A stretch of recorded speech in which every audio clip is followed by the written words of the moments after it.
Welcome to our channel எஸ்டேட்காரங்க சமையல். இன்றைக்கி நம்ம என்ன பார்க்க போகிறோன்னா, கொஞ்சம் டிஃப்ரெண்ட்டாக ஈஸியாக செய்யக்கூடிய ஒரு வாத்து கிரேவி எப்படி பண்ணலான்னு பார்க்கலாம். நிறைய பேர் இது வரைக்கும் நம்ம செஞ்சு பார்த்துருக்க மாட்டோம். இப்போ செய்வோம். நான் இப்போது ஒரு முழு வாத்து க்ளீன் பண்ணி எடுத்து ஒரு 1.5 கிலோ இருக்குது.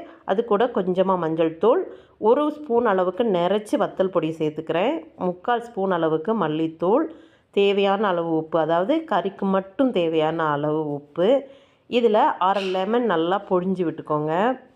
லெமன் புழியும் போது நமக்கு அந்த கறியில் உள்ள வேறு ஏதாவது தேவையில்லாத ஸ்மெல்லோ இல்லை கறி குயிக்காகவே வேகும். அதனாலேயும் கூட நம்ம லெமன் சேர்த்துக்கிறோம். இப்போ இதை நல்லா கையிட்டு மிக்ஸ் பண்ணி வச்சுக்கலாம். இந்த மாதிரி மிக்ஸ் பண்ணி எடுத்துகிட்டு கொஞ்சமாக ஒரு டம்ளர் அளவுக்கு தண்ணி சேர்த்து இப்போ 3 விசில் விட்டு எடுக்கணும். நல்லா கிண்டி விட்டுக்கோங்க. 3 விசில் விட்டு எடுத்தோம்னா நல்லா பூவாக வெந்துடும். இப்போ நான் 3 விசில் வச்சு எடுத்துட்டேன். நல்லா வெந்திருக்கு. நான் இந்த லிவரை இதோடையே சேர்த்து வேக வச்சுட்டேன். இப்போ ஒரு அடிக்கனமான பாத்திரம், அதில் கொஞ்சமாக தான் எண்ணெய் சேர்த்துருக்கேன். ஒரு ஸ்பூன்லேருந்து 1.5 ஸ்பூன் அளவுக்கு தான் எண்ணெய். அது கூட ஒரு 100 கிராம் அளவுக்கு சின்ன வெங்காயம், 3 பச்சை மிளகாவை 2 கீறி, 2 கருவேப்பிலையும் சேர்த்து நல்லா கொஞ்சமாக கலர் சேஞ்ச் ஆகிற அளவுக்கு நல்லா வதக்கிக்குவோம். ஒரு கண்ணாடி பதத்துக்கு வரட்டும். அதுக்கப்புறம் இது கூட நம்ம ஒரு மீடியம் சைஸ் பெரிய வெங்காயமும் சேர்க்குறோம். ஏன்னா கிரேவி நம்மளுக்கு கொஞ்சம் திக்காக வேணுங்கிறதுக்காக நம்ம பெரிய வெங்காயம் ஆட் பண்ணுறோம். பெரிய வெங்காயம் சேர்த்துட்டு லோ ஃப்ளேமில் நல்லா கலர் சேஞ்ச் ஆகட்டும். இந்த மாதிரி கலர் சேஞ்ச் ஆக ஆரம்பிக்கணும். நம்ம இடையில கிண்டி விடுங்க, இல்லாட்டி கொஞ்சம் கலர் சேஞ்ச் ஆகும்போது அடியில் பிடிக்க ஆரம்பிச்சிரும். இப்போ இதுக்கு தேவையான இஞ்சி பூண்டு பேஸ்ட்டு நான் 1 ஸ்பூன் அளவுக்கு நல்லா நிறச்சி சேர்த்துருக்கேன். இஞ்சி பூண்டோட பச்சை மணம் போகட்டும், நல்லா கிண்டி விடுங்க.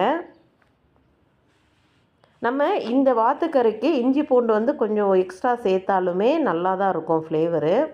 இப்போ இதில் நம்ம கொஞ்சம் கொஞ்சமாக மசாலா சேர்த்துக்கலாம். கொஞ்சமாக மஞ்சள் தூள், ஆல்ரெடி நம்ம வத்தல் பொடி சேர்த்துருக்கறனால 1/2 ஸ்பூன் வத்தல் பொடி, 1/2 ஸ்பூன் மல்லிப்பொடி, கொஞ்சம் மல்லிப்பொடி எக்ஸ்ட்ரா இருந்தால் கிரேவிக்கு இன்னும் கொஞ்சம் நல்லாயிருக்கும்.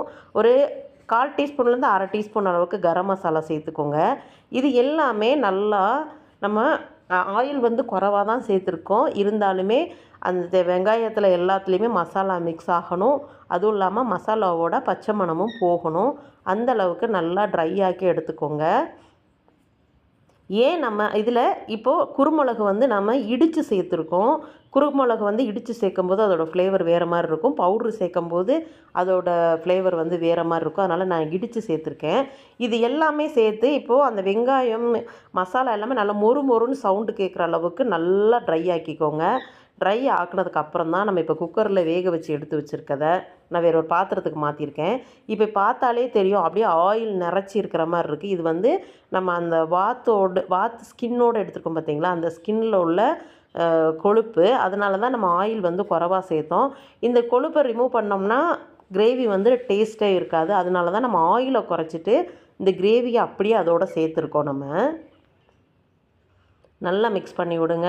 இப்போது மொத்தமாக கொதிக்கணும். ஆல்ரெடி நம்ம வாத்து மீட் வேக வைக்கலையுமே மசாலா சேர்த்துருக்கோம். இப்போ தனியாகவும் மசாலா சேர்த்துருக்கோம். இது எல்லாமே சேர்த்து நல்லா மணம் போகிற அளவுக்கு நல்லா கொதிக்க விடுங்க.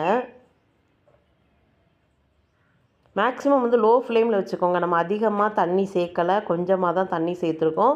இது தண்ணியாக இருக்கிறத காட்டிலும் ஒரு மாதிரி கூட்டு மாதிரி திக் கிரேவி மாதிரி அந்த ஸ்ட்ரக்சரில் இருந்துச்சுன்னா நம்ம சாப்பிடும்போது நல்லாயிருக்கும். இதை தோசைக்கோ இட்லி எல்லாத்துக்குமே நம்ம டிஃபன் ஐட்டத்துக்கும் சரி, சாதத்துக்குமே சரி சூப்பராக செட் ஆகும். நீங்களுமே இதே மாதிரி ட்ரை பண்ணி பாருங்கள்.